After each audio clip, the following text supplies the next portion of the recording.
தெம்பு ஒரு சுயமா சிந்திக்கக்கூடிய நிலையில் இருந்தா தமிழ்நாட்டில் சட்டமன்ற தேர்தல் நடக்குது, டெல்லியில நடக்கல, தமிழ்நாட்டில் நடக்குது. ஸ்டாலின் அவர்களே இனியாவது திருத்தி பேசுங்க. தமிழ்நாட்டில் நடக்கிற தேர்தல் யாராருக்கு போட்டி? யாராருக்கு போட்டி? நமக்கு எதிரி திமுக தானே. திமுக வீழ்த்துவதற்கு தான் நம்ம கூட்டணி அமைச்சிருக்கிறோம். மக்களோட ஆட்சி அகற்றுவதுதான் நம்முடைய நோக்கம். அதெல்லாம் விட்டுட்டு ஏன்னா நம்ம குறை சொல்றதுக்கு வழியே கிடையாது. அண்ணா திமுகவை குறை சொல்றதுக்கு வழியே கிடையாது. என்னென்னமோ பார்த்தாரு, எதுவுமே கண்டுபிடிக்க முடியல. இப்பொழுது என்ன பேசுறார்? தமிழ்நாட்டுக்கும் டெல்லிக்கும் தான் போட்டியா? ஸ்டாலின் அவர்களே, சாதாரண கிராமத்தில் இருக்கின்ற மக்கள் கேட்டா கூட சொல்லுவாங்க, இது தமிழ்நாட்டில் சட்டமன்ற பொது தேர்தல். தமிழ்நாட்டில் யார் ஆட்சிக்கு வர வேண்டும், எந்த ஆட்சி அகற்ற வேண்டும் என்பதற்கு நடைபெறுகின்ற சட்டமன்ற தேர்தல் நடைபெற இருக்கின்றது. அந்த தேர்தலில் திராவிட முன்னேற்ற கழகம் இந்த தேர்தலோடு இறுதி தேர்தல் திமுகவுக்கு. ஏன்னா திராவிட முன்னேற்ற கழகம்னா திரு கருணாநிதி குடும்பம், திரு கருணாநிதி குடும்பம்னா திமுக. இப்படிப்பட்ட குடும்ப ஆட்சி நாட்டுக்கு தேவையா? வாரிசு அரசியலுக்கு முற்றுப்புள்ளி வைப்பீங்களா? ஏன்னா திரு கருணாநிதி குடும்பம் அரச பரம்பரை குடும்பமா? அரச பரம்பரையில் தான் மன்னருக்கு அடுத்து இளவரசர் வருவார்.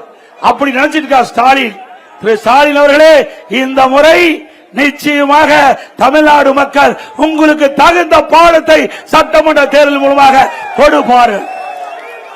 அண்ணா திமுக தலைமையிலே அமைக்கப்படுகின்ற தேசிய ஜனநாயக கூட்டணி எங்களுடைய வேட்பாளர் 234 தொகுதியில் 210 இடங்களிலே வெல்லும். அண்ணா திமுக தனி பெரும்பான்மையோடு ஆட்சி அமைக்கும்.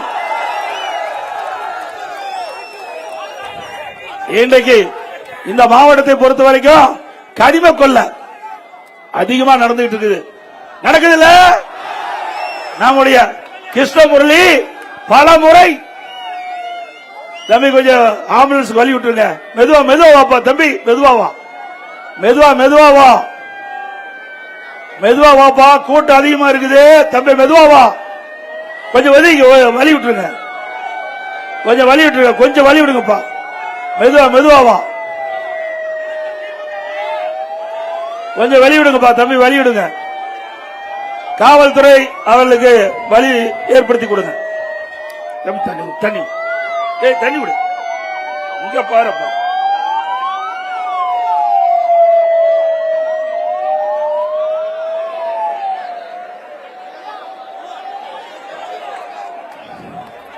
கழிவுகளை கொல்ல இந்த தென்காசி மாவட்டத்தில் மட்டும் மிகப்பெரிய அளவில் நடந்திருக்குது.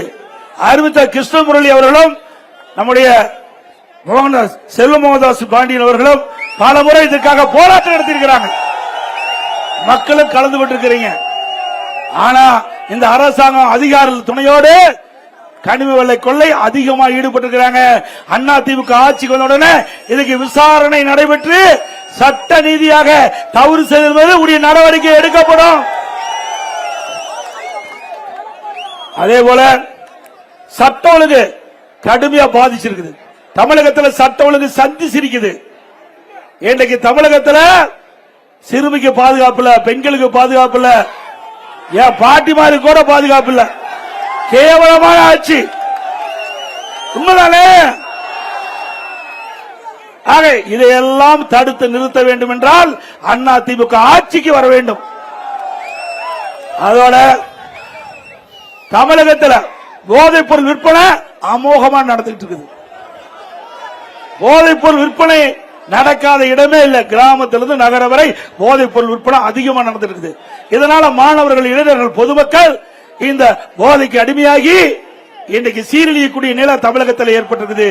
நான் சட்டமன்றத்தில் முதலமைச்சரோட கவனத்தை கொண்டு வந்தேன், அறிக்கையின் வாயிலாக வெளியிட்டேன், ஊடகத்தின் வாயிலாக பேட்டி கொடுத்தேன். திரு ஸ்டாலின் அவர்களே, இந்த போதை நடமாட்டம் தமிழகத்தில் அதிகமாக இருக்கிறது. போதைப் பொருளை கட்டுப்படுத்துங்கள். இந்த கஞ்சா விற்பனை அதிகமாக இருக்கிறது. இந்த கஞ்சா போதைக்கு அடிமையாகின்றவர்கள் தன்னை மறந்து குற்றச்செயலில் ஈடுபட்டு என்ன செய்வது என்று தெரியாமல் தவறான வழியிலே நடந்து கொண்டிருக்கின்றார்கள். கொலை, கொள்ளை, திருட்டு, வழிப்பறிவு, பாலியல் கொடுமை நடப்பதற்கு காரணம் இந்த கஞ்சா போதை ஆசாமியால்.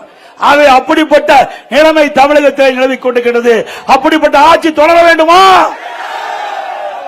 அனைத்து இந்திய அண்ணா திராவிட முன்னேற்ற கழகம் ஆட்சிக்கு வந்த உடனே 3 மாதத்தில் இந்த போதைப் பொருள் நடமாட்டத்தை முற்றிலும் தடுத்து நிறுத்தப்படும், ஒழிக்கப்படும்.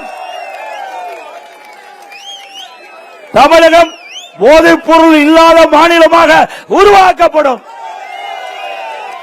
ஒரு நாட்டுடைய வளர்ச்சி அமைதியாக நாடு இருக்க வேண்டும், ஒரு மாநிலம் அமைதியாக இருக்க வேண்டும்.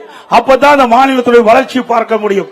ஆனால் இன்றைக்கு திராவிட முன்னேற்ற கழக ஆட்சியில இந்த போதைப் பொருள் விற்பனை அதிகமாக இருந்த காரணத்தினால இன்றைக்கு மக்கள் பல்வேறு இன்னல்களுக்கும் இடர்பாடுகளுக்கும் ஆளாக்கப்படுகின்ற காட்சியை நாம் பார்க்கின்றோம். இன்னைக்கு கூட பாத்தீங்கன்னா இந்த இதுக்கு முந்தைய ஒரு டிஜிபி இருந்தார், அவர் ரிட்டையர் ஆகி போயிட்டார். கஞ்சாவை தடுப்பதற்கு 2.0, 3.0, 4.0 போட்டு ரிட்டையர் ஆயிட்டார். ஓ போட்டுதான் மிச்சம். நான் கூட நினைச்சோம் பரவாயில்ல, எப்படியோ இந்த டிஜிபி ஆவது இந்த கஞ்சா விற்பனையை தடுத்து நிறுத்தத்துக்கு முன் வந்திருக்காரு.